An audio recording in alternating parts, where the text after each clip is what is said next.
Hello, Jacob. Thanks for sending your swing into the Golf Digest Challenge. My name is Mike Richards, and I'm going to be analyzing your swing today. Jacob, looking at your setup, you have a pretty good setup. Your head might be cocked a little too far back to the right. I'd like to see you square that up a little bit and get the head a little bit more on top of your shoulders, not tilted to the right a little bit. Other than that, I think I really do like your setup. When you swing the club back, you do a really nice job of getting back behind it. Now, here's where I think a lot of the faults come in. When you start coming down, you really overslide your body. Watch your lower body. You overslide it forward, and that makes you kind of jump up and out of the swing. You can see how much past the ball your lower body is. I'm going to draw in another line here, and this is a bar that I usually put up for people when I give them golf lessons. I put on the outside of their foot so they have some space between their hip and that bar. Watch your legs crash that bar.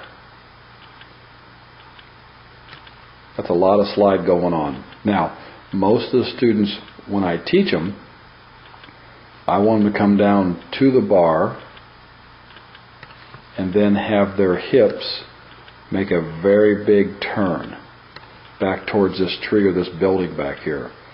Right now you slide. Now, what's going to happen with that slide is this.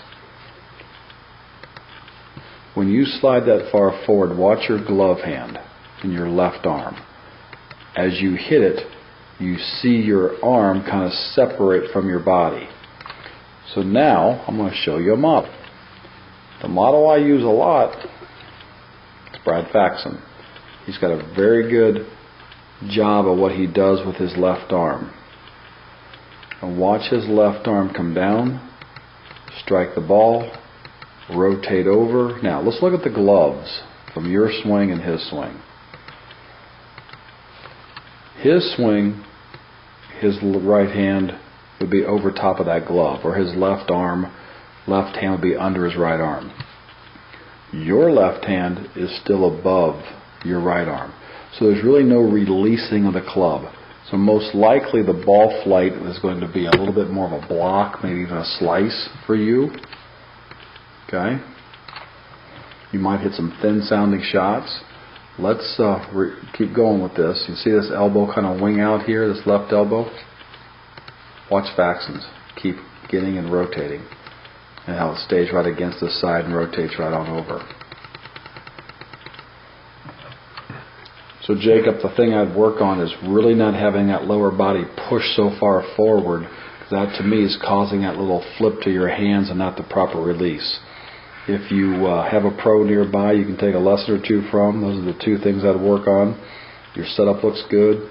Just watch how much body slides forward. If you can, put a broken club next to your left foot like I drew that line up here. I'll show it to you again. Where I position that line, I stick that broken club almost right dead against your left foot up to about hip-high level. Don't take it up any higher than that because your club will actually hit it. And then as you come down to swing, Jacob, do not let your hips and legs crash into that pole.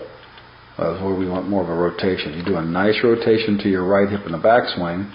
I then need a nice rotation to your left hip in the forward swing.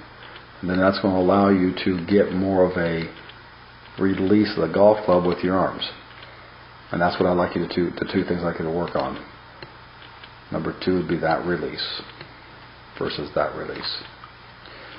Jacob, good luck to you. Thanks for sending your swing into the Golf Digest Challenge.